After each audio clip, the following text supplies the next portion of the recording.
So, good morning, everyone. You who are here and also to those following us online. We have this seminar, How to Mobilize the People for War. I'm not going to explain why this topic is important, because that is self-evident. And the speakers will also tell why. This seminar is the second in a seminar series called Ukraine at War. It's organized by a program at the Norwegian Institute for Defense Studies called in full Program on Ukraine and Full Spectrum Threats, or the Ukraine program for short. The first seminar in this series was organized in May in cooperation with the academic network Ukraine.net. And the topic was equally important, understanding Russia's occupational policy. And more seminars will follow in this format, we think. As I said, the Ukraine program is located at the Norwegian Institute for Defense Studies, but it includes partners from other units at the Norwegian Defense University College, Forsvarets høgskole. And we have the Ukrainian National Defense University as one of our partners, and the other partner is already mentioned, Ukraine.net. Just a kind of a thought which comes to my mind. In Norway, as in most Western European countries, or in the West in generally, the perception of Ukraine and research on Ukraine have, I would say, finally become free of its former attachment or even subordination to what we used to call Soviet or Russian studies.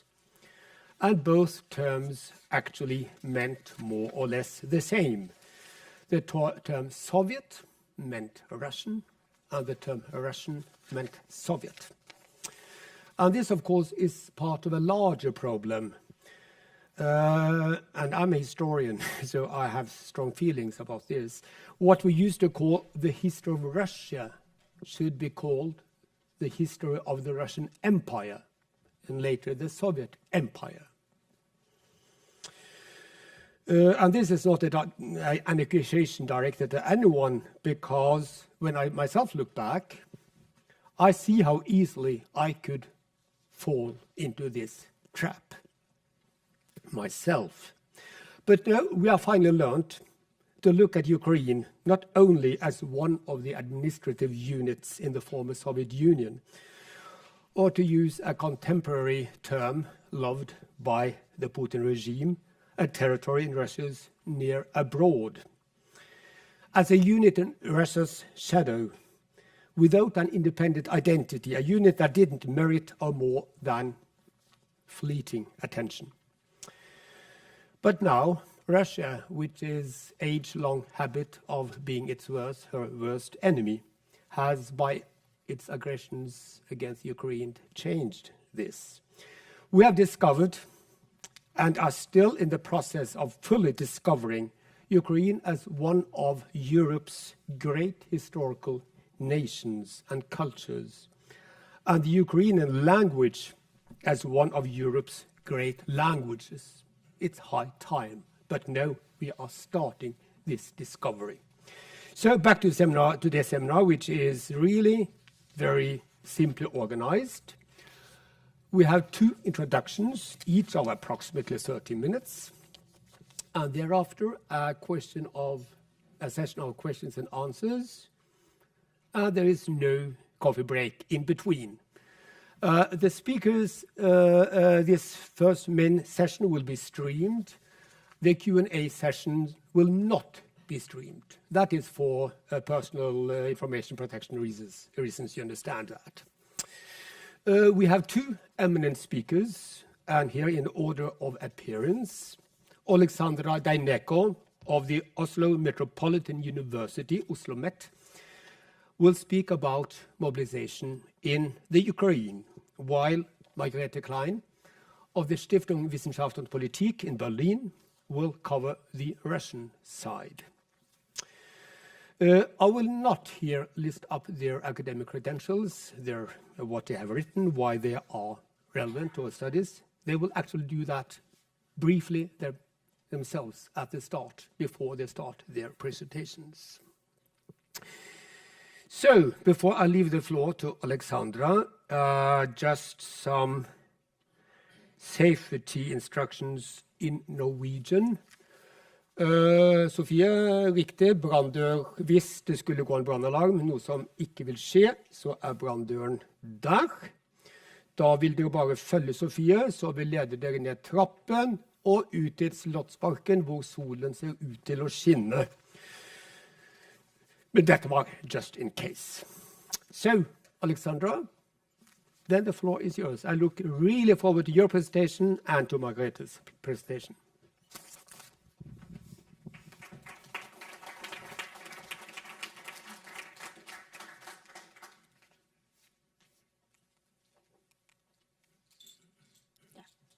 Thank you, Sven, and dear guests and our online listeners, it's a great pleasure to take part in this seminar and to share some reflections on the topic that is crucial for understanding Ukraine's wartime reality.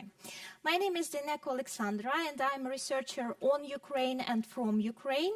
I got my PhD in sociology at Kharkiv National University, and the field of my expertise is social cohesion in Ukraine, institutional trust and political reform since 2014. I work at NIBR OsloMet, and I'm also the part of Ukraine program at the Norwegian Institute for Defense Studies. And my presentation today is actually based on a desk research conducted in September-October 2025, drawing on analysis of media discourse, academic publications, and Ukrainian legislation related to mobilization in Ukraine. So, I would like to begin my speech by expressing deep gratitude to the armed forces of Ukraine. And thanks to their efforts, Putin has not achieved his main goal in Ukraine, to seize political control over Ukraine, and he is very far from accomplishing this goal. And I believe this is an important starting point for our discussion on mobilization in Ukraine. So, mobilization is both a scientific term and a social phenomena that carries different meanings. So that's why it's crucial to clarify how do we define mobilization. And the first definition comes from the Ukrainian legislation, which emphasizes the state's transition to a wartime conditions. So mobilization is viewed as a set of actions carried out by the state to shift the economy, government institutions, local authorities, and other organizations to operate under wartime conditions, while the armed forces of Ukraine and other military and emergency structures transition to a wartime mode. Meanwhile, in media discourse, we often encounter a narrow definition that refers only to the reinforcement of the armed forces of Ukraine with the new service members. And in both definitions, mobilization is a part of state policy, a regulated and planned process that is primarily implemented in a top-down manner. Something that I lack in both these definitions is actually visibility of civic society and the role of bottom-up initiatives. And for example, Natalia Stepanyuk describes a wartime civilian mobilization as the voluntary engagement of ordinary citizens in addressing the humanitarian and military consequences of war, especially when state support is insufficient. And I believe it's important to present this broader picture from the very beginning. Later, I will narrow to the focus to the second definition, while also highlighting some connections across three of them. A logical question that we can ask at this point is actually, when did mobilization begin in Ukraine? And I need to mention that mobilization has been introduced twice. First in 2014-15, following Russia's annexation of Crimea and military aggression in Donbass. And the second time on February 2022, after Russia's full-scale invasion. In 2013-14, Ukraine had the lowest number of military personnel, the least sufficient weaponry, and the smallest military budgets in its post-independent history. You can see it on this slide. And I would like to offer a brief historical overview to explore the possible reasons behind this situation that can help us to understand the mobilization process that began in 2014. So, after declaring independence in 1991, Ukraine actually inherited one of the most capable armies in Europe, with the third largest nuclear arsenal in the world and an army of nearly 1 million people.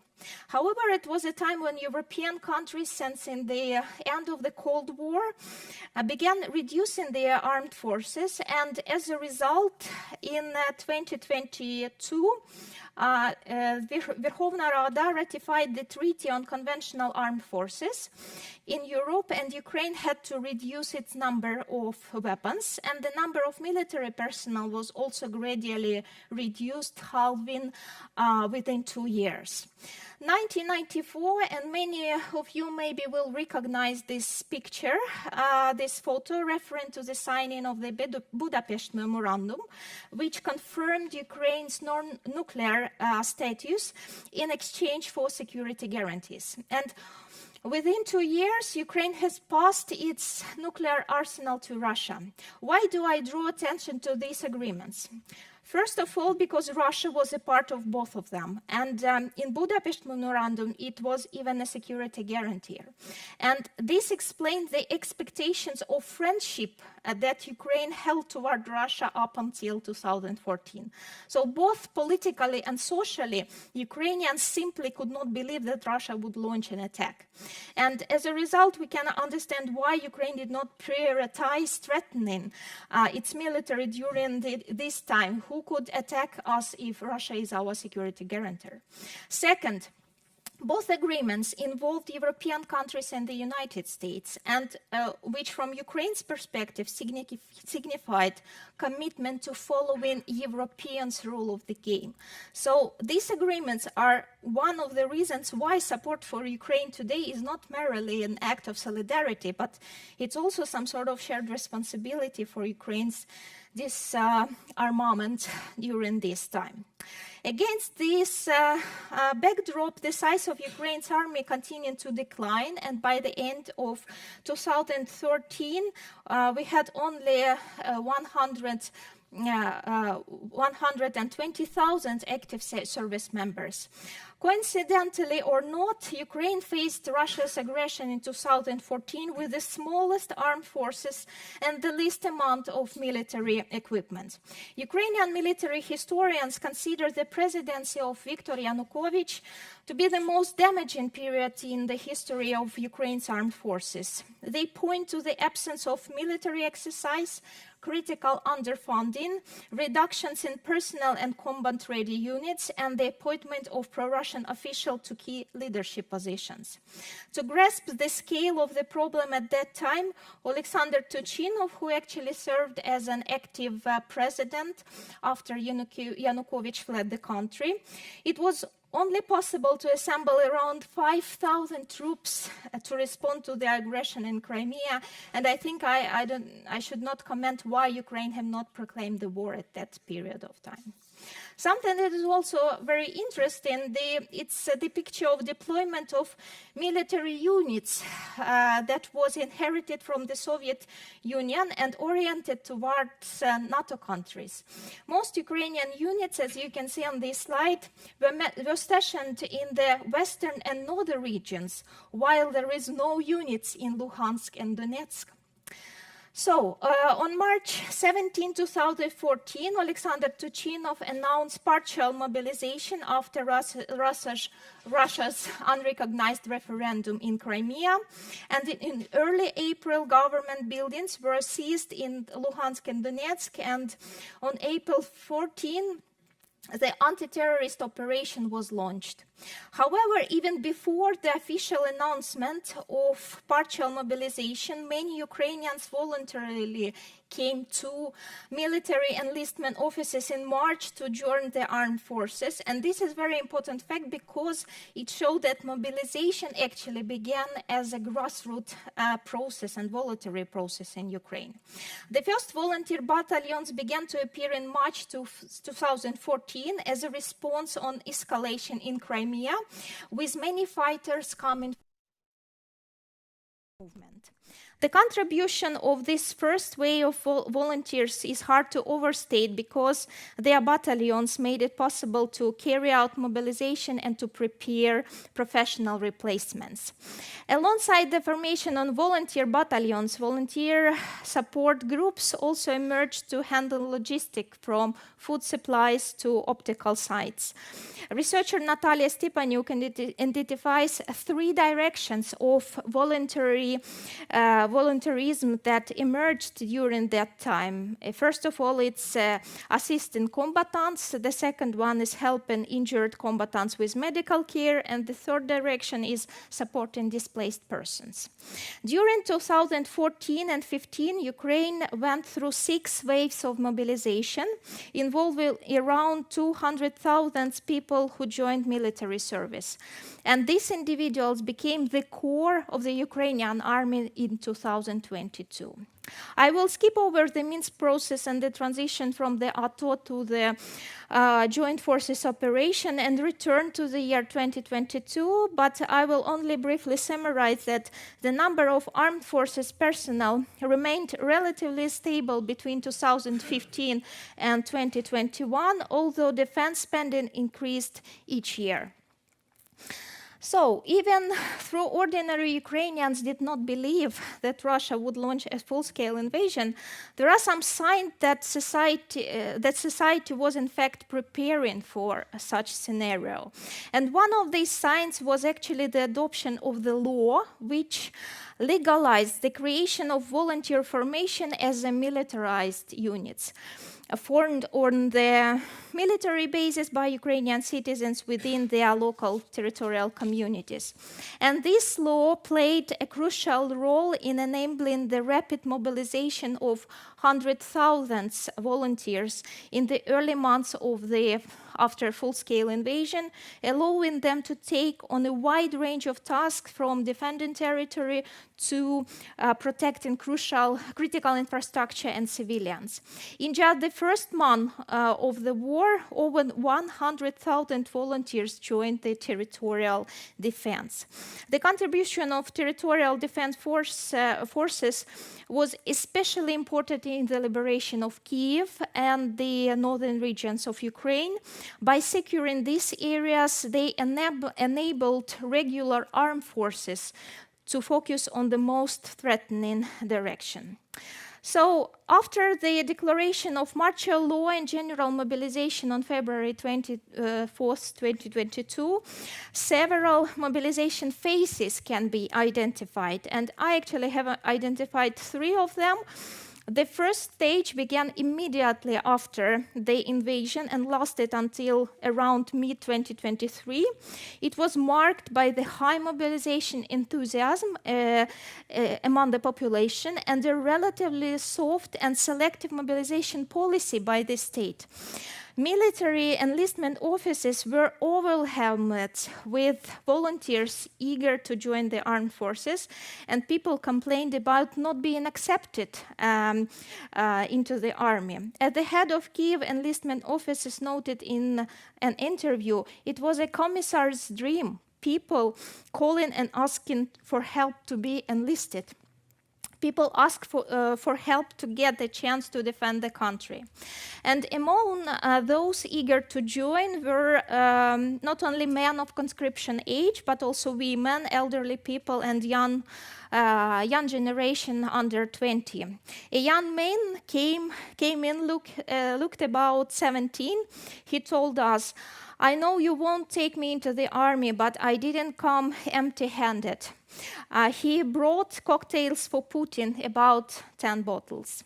The mobilization was selective, prioritizing reservists, people with military training and combat experience who could quickly and efficiently join the armed forces and to be deployed to the front lines.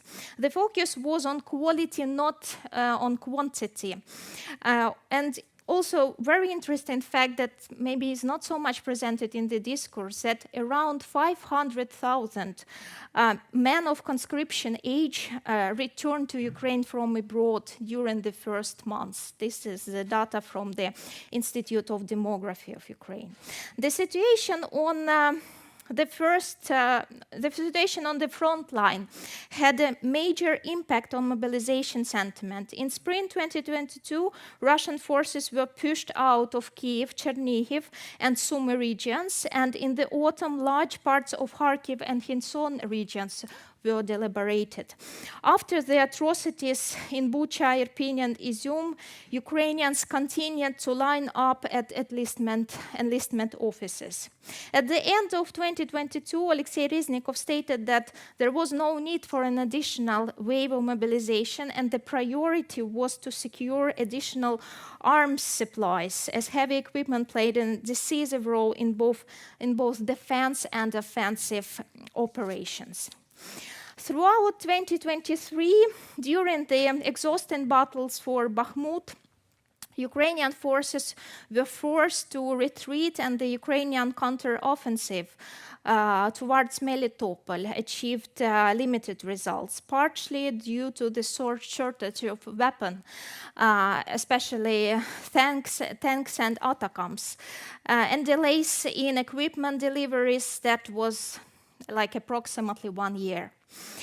This allowed the Russians to regroup after their failure and to build strong defensive lines. Naturally, these developments significantly influenced public sentiment in Ukraine, leading to a sense of disappointment following the uplift of 2022. In 2023, mobilization process in Ukraine continued, and as in 2022, priority was given to individuals with the combat experience, but there were also a demand for specialists, for example, drivers, technicians, and so on. During this time, signs of the shift from targeted to a comprehensive mobilization became evident, and indicators of this shift is actually that the Ministry of Defense updated the list of medical conditions to extend the military draft. The powers of military enlistment offices were significantly expanded, and several scandals emerged in the country related to the draft, and in August, the president ordered the dismissal of all regional military commissars and their replacement with the combat experienced officers. Additionally, the head of the state announced that the military had requested the opportunity to expand mobilization, which became the basis for drafting a new mobilization law. So, in May 2024, the new Mobilization Act entered into force, and among the key changes in the new Mobilization Act are: so the requirement for all Ukrainian men aged 1860 to update their personal data in the military register. The state has faced the problems of accounting conscripts, and the new electronic system was established, and it was called Reserve Plus.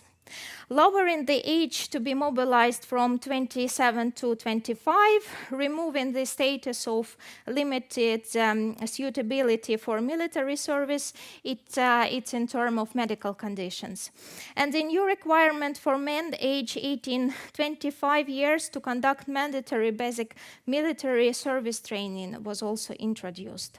The new Mobilization Act does not impose new obligations or requirements for Ukrainian women. Generally, it's voluntarily for women to both register in the military register and enroll in the army. Women with medical and pharmaceutical education are required to register for military service, but enrollment in military service is voluntary for this group as well.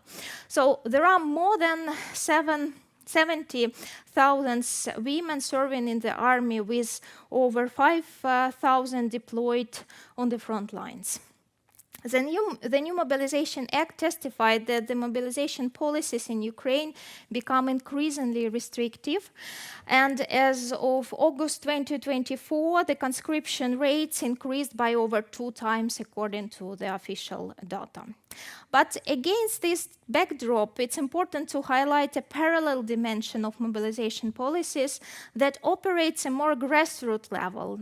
And the establishment of recruitment centers in February 2024 should be mentioned.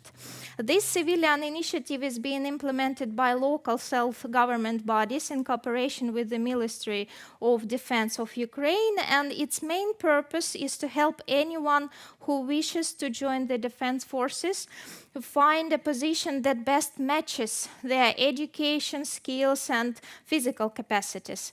The creation of these centers was driven by the need to counter social fears that all conscripts are immediately sent to the front lines, and to improve the quality composition of the armed forces of Ukraine by better matching personnel to key positions, many of which are non-combat roles, actually.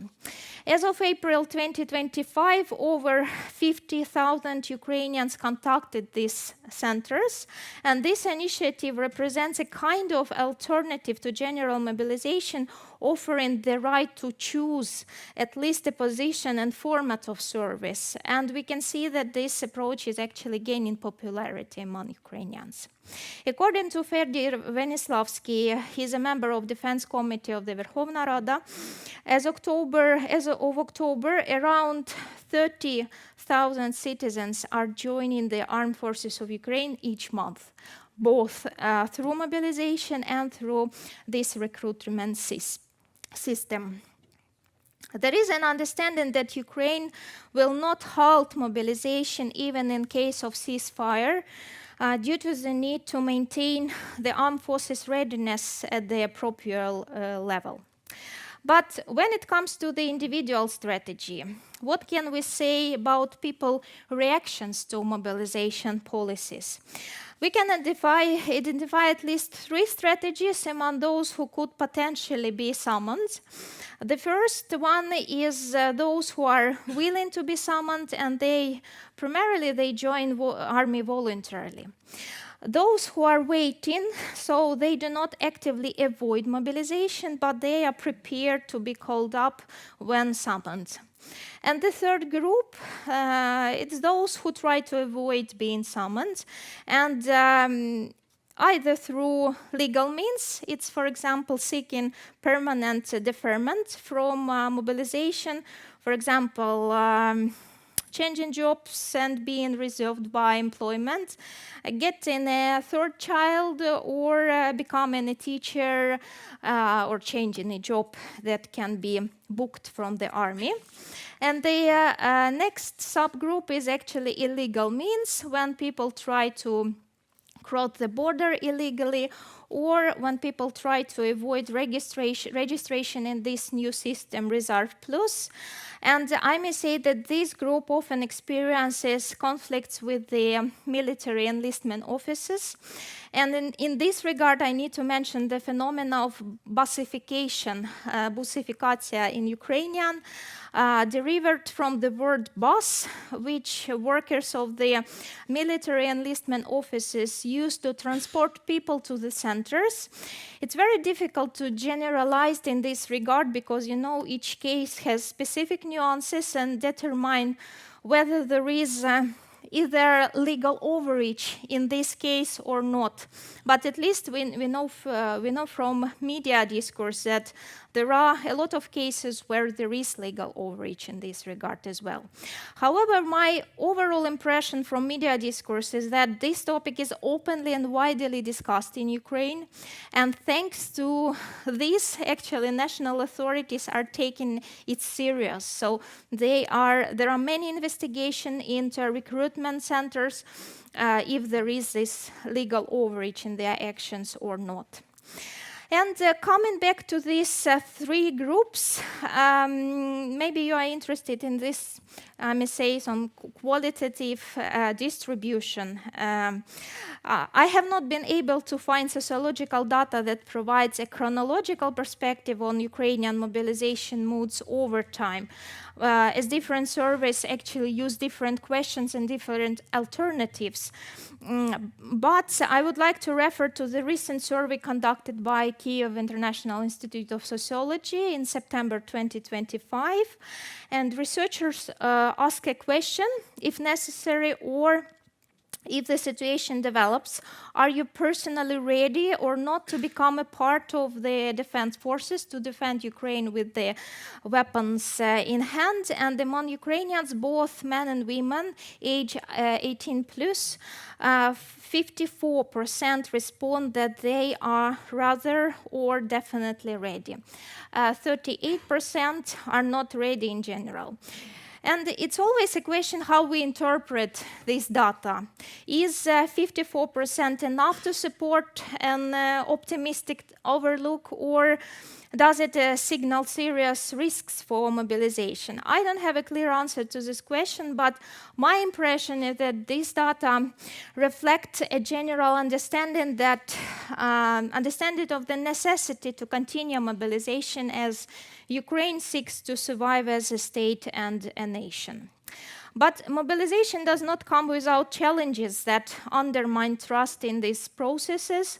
And I would like to mention here, first of all, it's uncertainty about the duration of military service, because those who are on the front line since 2022, they are still there and they have not been rotated.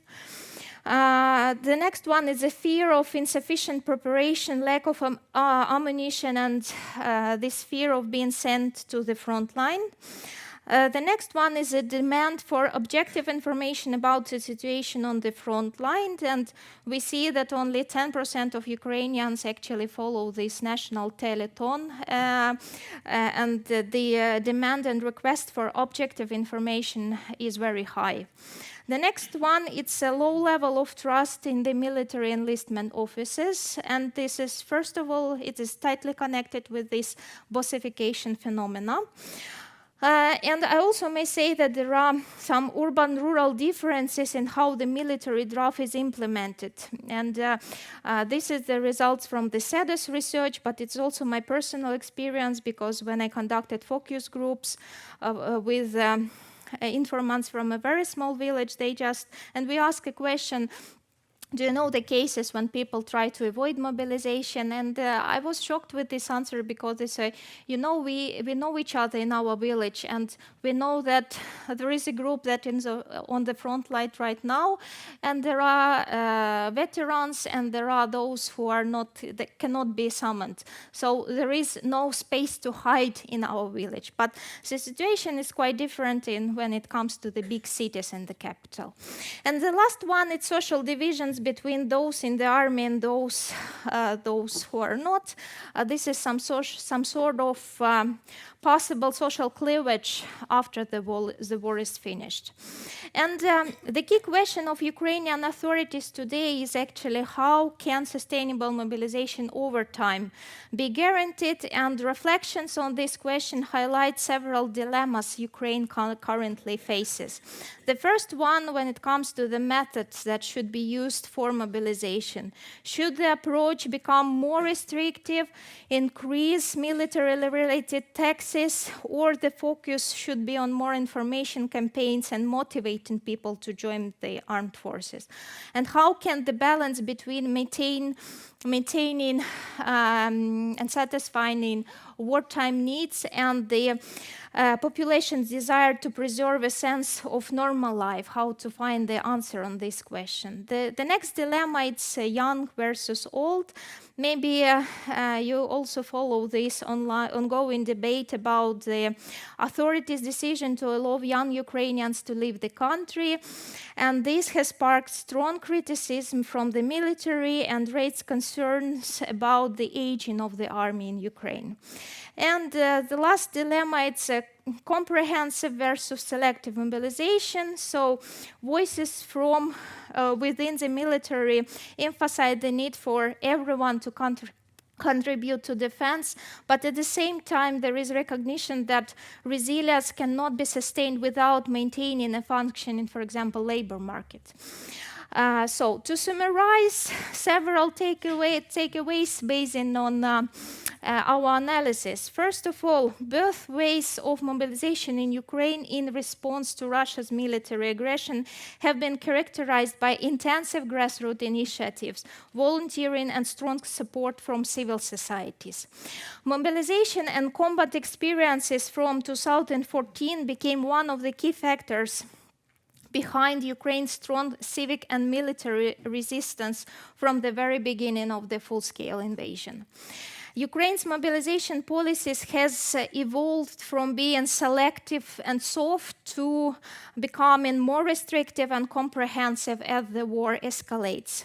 And Ukraine's mobilization strategy remains open to innovative approaches aimed at encouraging citizens to join armed forces by offering the right to choose their position and format of service.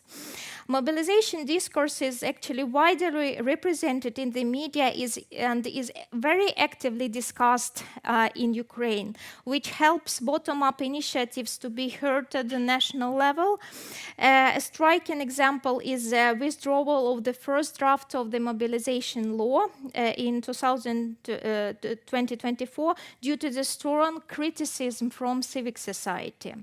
And the Ukrainian armed forces have emerged as a key social actor, enjoying the highest level of public trust in Ukraine, and with many Ukrainians volunteering to assist their efforts.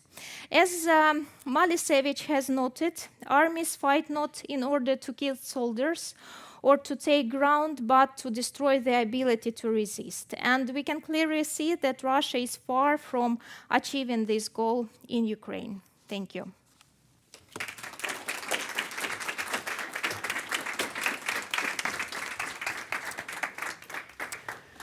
Alexandra, that was just as good and instructive and competent as I expected from you. So this was a brilliant start, and now we'll continue with another brilliant lecture. So the floor is yours, Margrethe.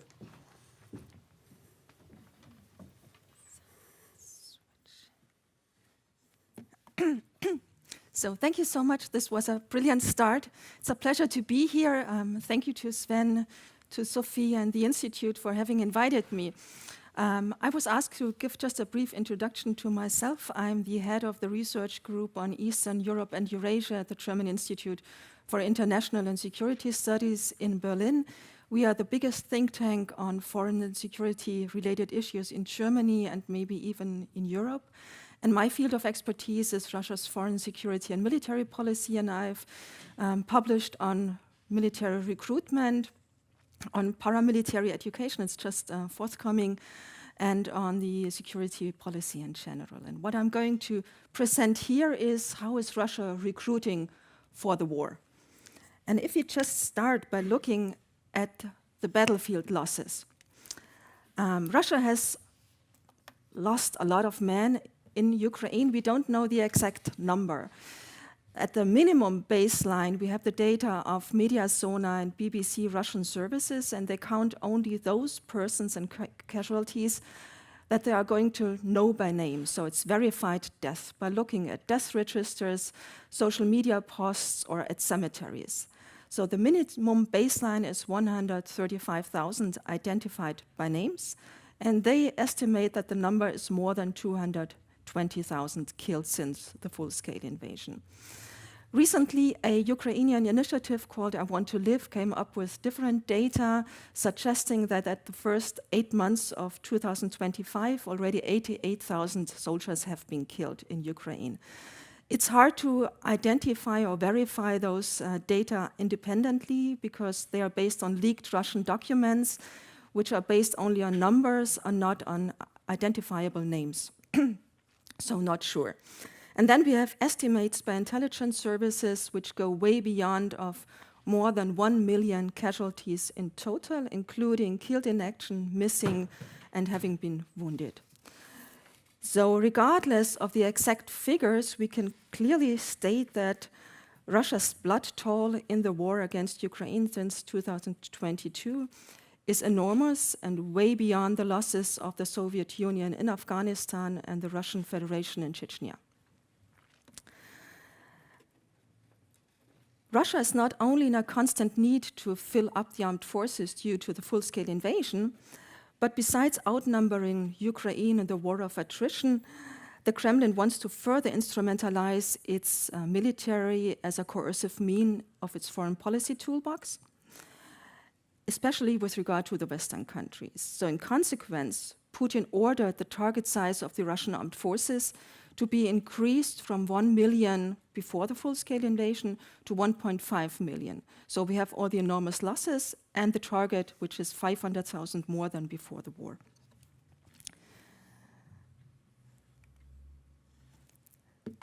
And this clearly shows that manpower, besides hardware, is a crucial issue for Russia's armed forces in the war against Ukraine and the long-term confrontation with the West. So how is Russia recruiting personnel? What are the methods and instruments used, and how successful is it? And what does it tell us about the cost-benefit calculation of the Kremlin? These are the questions I'd like to address. So theoretically here, the recruitment options. Russia has a broad range available to recruit for the war and the long-term confrontation. And they can be differentiated according to the underlying principle. Is it voluntariness or coercion? And the target group. The target group would be either regular soldiers from Russia, conscripts, contract soldiers, officers, or volunteer fighters from within Russia or from abroad, and regular soldiers from other countries. Though these are the instruments and the options. And which principle is chosen and which target group is the main focus or which target group is exempted clearly shows us a bit about the cost-benefit calculation of the Kremlin, how they weigh up domestic risks and military requirements. We can identify so far 3 phases of recruitment and mobilization in Russia, and I would argue that we are just slightly seeing a move towards a 4th phase of recruitment. The initial phase was from the beginning of the full-scale invasion up to September 22. And after Russia's armed forces failed to quickly conquer Kiev and other great cities, the Kremlin took ad hoc, hasty measures to compensate the losses. And these steps were incremental steps driven by necessity and not by a pre-planned plan. They were based on the principle of voluntariness, because Putin, exactly on Women's Day, and it was not a coincidence, promised that no conscripts and reservists would be used to fight in Ukraine, only contract soldiers and professional soldiers. So the main focus was on increasing contract soldiers' number and accelerating the use of forces outside of the regular armed forces that have already existed before, like the so-called private military companies, and setting up new formats like the regional volunteer battalions, where each region was required to form a battalion of 400 men.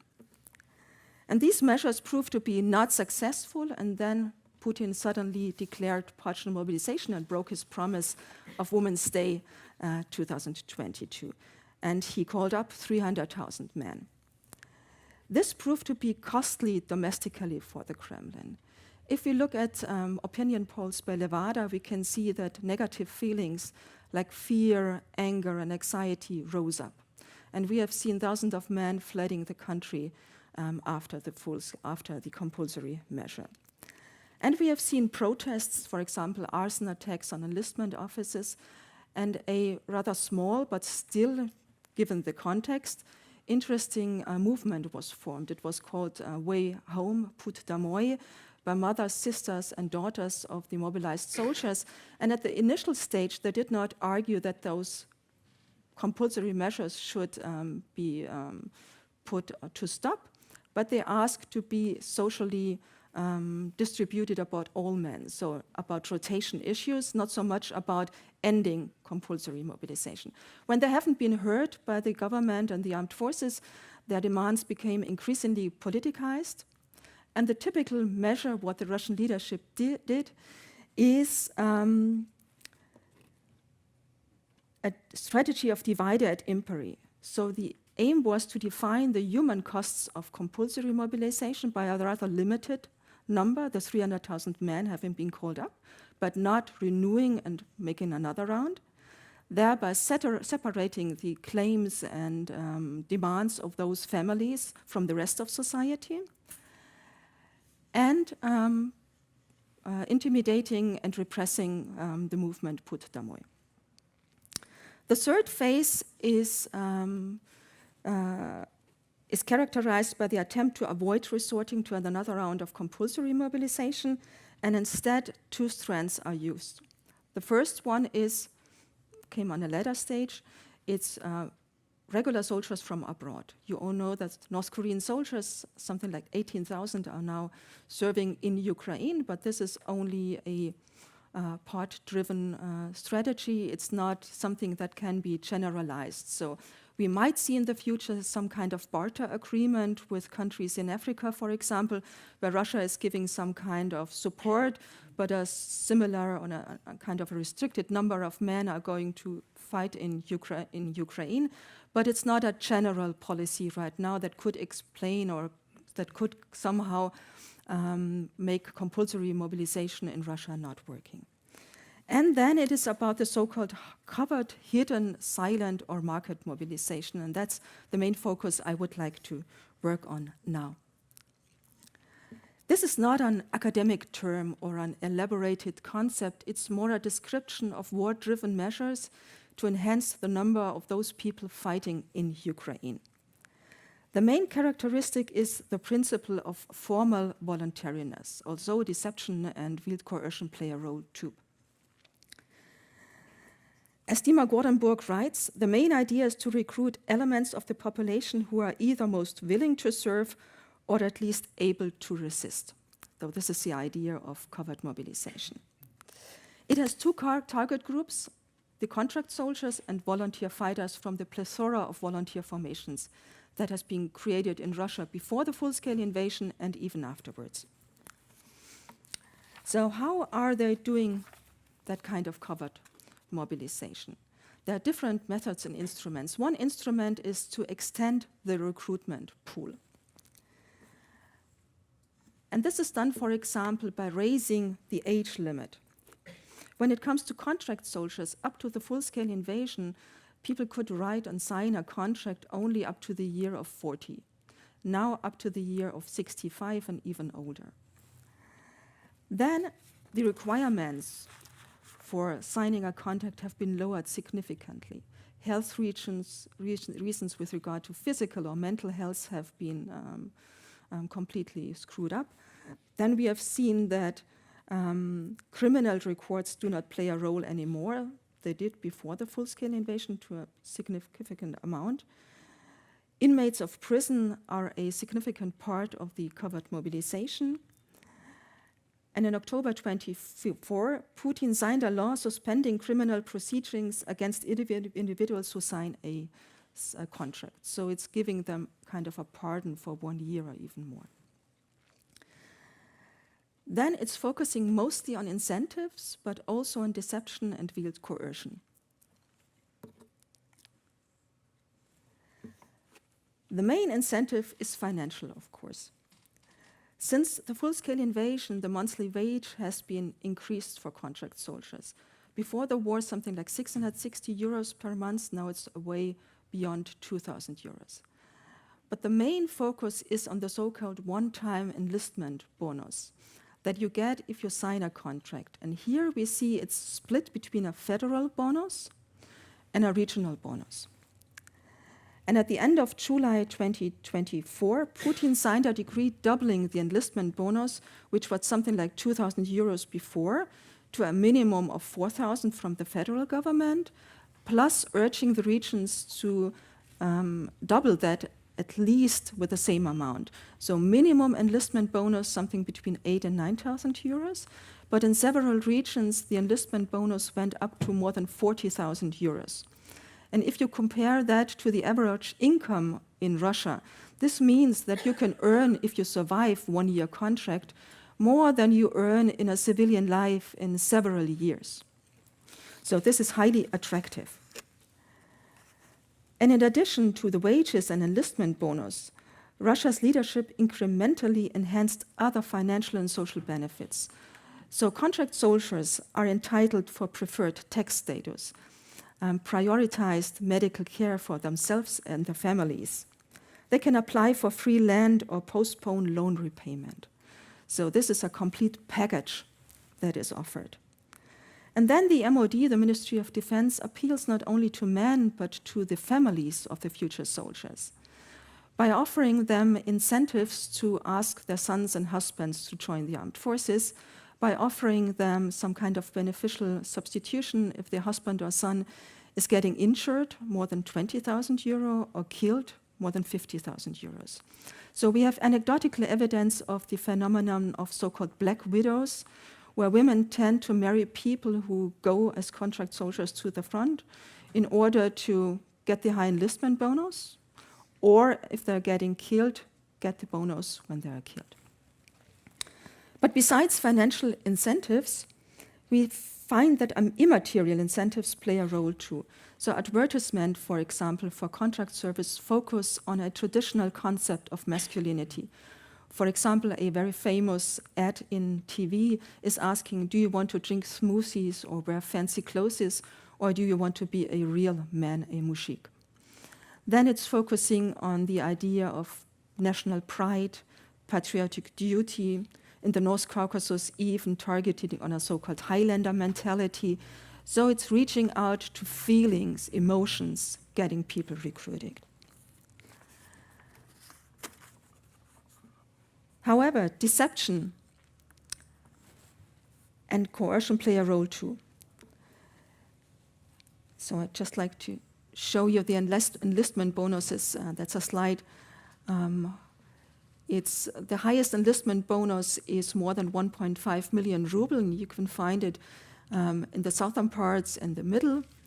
And you can see, so it's regionally quite diversely spreaded. Deception and wield coercion. We have seen that conscripts have been serving in Ukraine since the beginning, but only several hundreds in the function of real conscripts. But it's easy to force conscripts to sign a contract at the armed forces, since they usually serve far away from home, with no connection with their family, and being a subject of the so-called system of dedovchina, the rule of the grandfathers, which is a system of hazing of conscripts. So now we have seen several conscripts, a long march of conscripts who signed contracts even after 3 months of service, which was usually restricted only after 4 months of service. So it's easily to pressurize them. Then we have seen that foreigners were lured into contracts because they thought they could serve as cooks or drivers in the armed forces, but soon found themselves on the front line. Or it's reaching out to the labor migrants in Russia, which have become Russian national, and then there are raids at mosques, at marketplaces, and they are just summoned up. So it's easy to do that. But one issue I think is one of the most speakable, that is that supposedly advantageous offers can end up being used as a coercive tool, and that is with a new 1-year contract. Before the full-scale invasion, usually a contract soldier signs a contract for 2 years, but not many renewed the contract, so it was always a problem with retention. When the full-scale invasion began, Russia offered a one-year contract to make it more attractive to serve in the armed forces. So people thought they could quit after 1 year contract.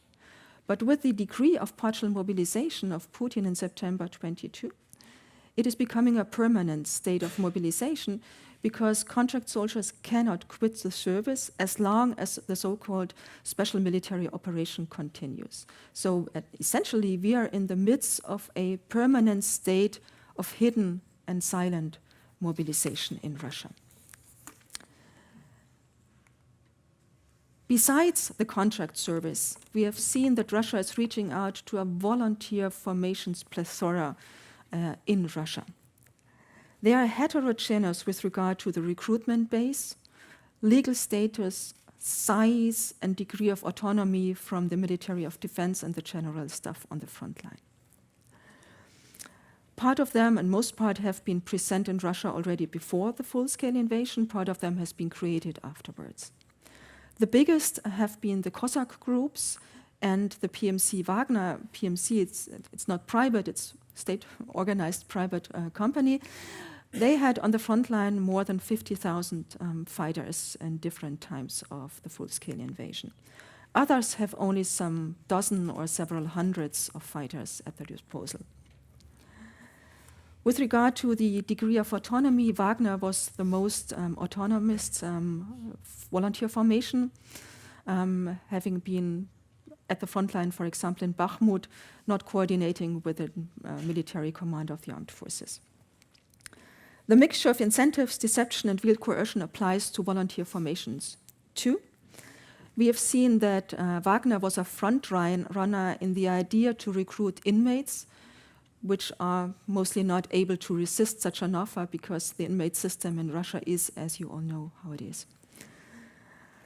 Part of them is reaching out more to the ideas and emotions of national pride, nationalism, and feeling of superiority that applies, for example, to the nationalist volunteer formations of Rusich or the Russian Imperial Legion.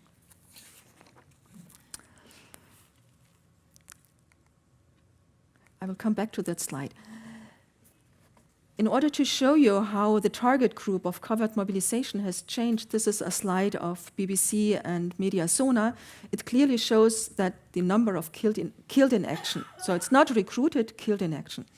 And you see that the brunt of losses was borne by the contract soldiers in the first months of war. But then we have seen that inmates became the main source, Battle of Bakhmut, and contracts and volunteers bore the brunt of losses since then. So it's way beyond contract soldiers, volunteer formations. What do we know about the soldiers and fighters that have been recruited in Russia? We do not have a comprehensive database. We have only the data of killed in action in Ukraine by BBC and Mediasona. And we should not take them as an overall picture for those having been recruited, because there is a good reason to assume that the Russian leadership is somehow sending those people on the front line more often that seem expendable, like older people, people from the poorer regions, ethnically not Russian, for example, or prison inmates. While those ethnically Russian, younger age, having some kind of specificity, are spared for the reserve system or for other kinds of duties. Nevertheless, we can clearly state that there is a regional differentiations.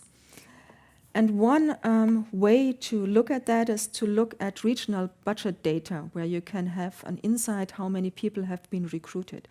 And we clearly see that there are regions overly and disproportionately represented by covert mobilization, mainly in Siberia and the center.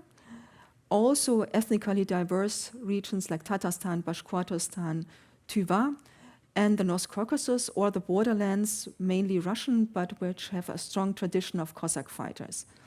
So it's disproportionately, while the big cities like Moscow and Petersburg have not so much high numbers of killed in action.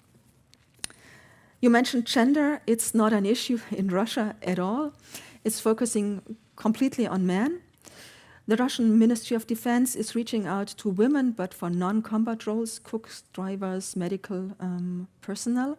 And we have only anecdotal evidence of 2 volunteer formation. It's Española PMC and another one, PMC Boris. They reach out to advertisements for women, for drone operators roles or sniper roles. But this is really an exception because the idea of women is like traditional concept of family, getting at the children but not fighting on the front line. How successful was Russia's covert mobilization so far? We don't have exact numbers how many people have been recruited, but based on enlistment bonuses since 2024, we can clearly state that the enhancing of the enlistment bonus had effects. And we see numbers at the first months of this year, 30,000, then in March and April of this year, more than 40,000 per month. The idea is that many people thought that with Trump's presidency, the war could end soon, and it's a good idea to get the enlistment bonus now. Now it's dropped to 30,000, but still this would mean more than 360,000 persons being mobilized or recruited alone in this year. And domestically, it was successful because it eased the tensions with regard to compulsory mobilization. However, covert mobilization entails risks for the regime too. And there are 2 sets of risks. The first is dissemination and proxification of structures of violence in Russia beyond the armed forces. And so far, we have seen only one case where this really was a risk for the regime, and this was in the Wagner mutiny. You see Yevgeny Prigozhin here. Wagner was a special case. It was the exception, not the average Russian volunteer formation. A lot of money from Prigozhin, autonomy on the front line, getting the money directly by the Kremlin, not by the Ministry of Defense, thereby having loyalty by the commanders. We all know the story of Wagner and as it ended, and the lessons learned by the leadership was no independence of volunteer formations anymore, turning them into pure recruitment vehicles. And this is the state currently. It's more a means for testing loyalties of regional elites. Do they fulfill the quota or not? Do they recruit as many as demanded? And burden sharing financially with the regions and regional enterprises, and blame shifting for the regions if anything goes wrong. The second challenge is more a future one, is how to deal with the broad range of veterans, 100,000 of violent, experienced men returning home, accustomed to high wages, not an easy task for the Kremlin to integrate. They are doing that by appealing to the image of the veterans as a true, real new elite, and by offering promotion channels. I can go back to that in the Q&A question. But besides reaching out to contract soldiers and volunteers, we see now a third phase coming into a fourth phase. And this is more thoughtful, more planned, more strategic than the first 3 rounds, which were more ad hoc and hasty. It is based on 3 measures. The first is enhancing the target size, as I said. This is not only for the war against Ukraine, but for the confrontation with the West. The second is strengthening the reserve system. The new look armed forces reform of 2008 was meant to create a professional soldiers army in Russia. The reserve system was just put on the sidelines. Now we see efforts to renew the reserve system, not as a passive reserve as it was before, but as an active strategic reserve. People getting trained more, people can enlist and get money for training, but also with compulsory measures. For example, they can be in the future maybe used not only in wartime or cases of declared mobilization, but also in peacetime. This is a draft amendment currently.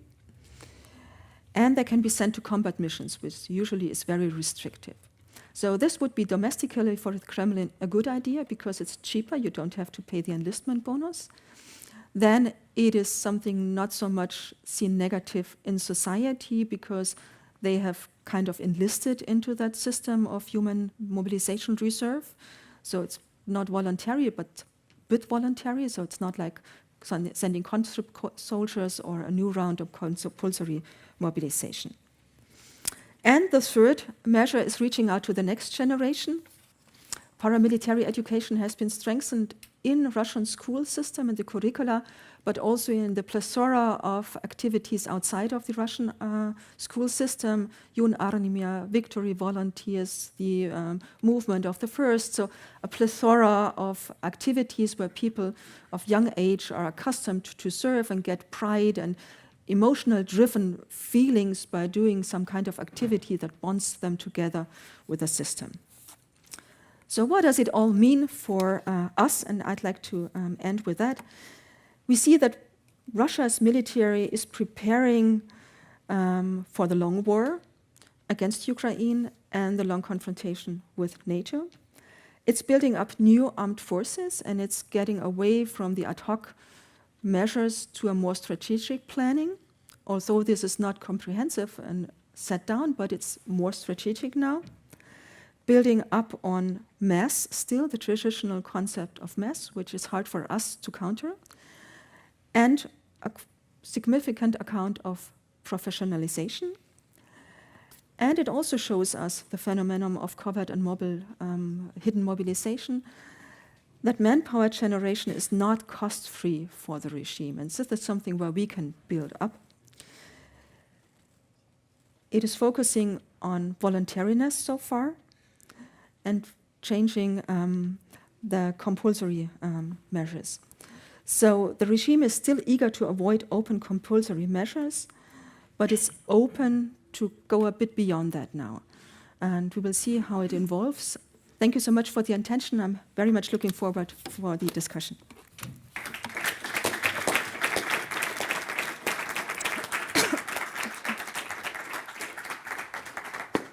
Again, as good as I expected, and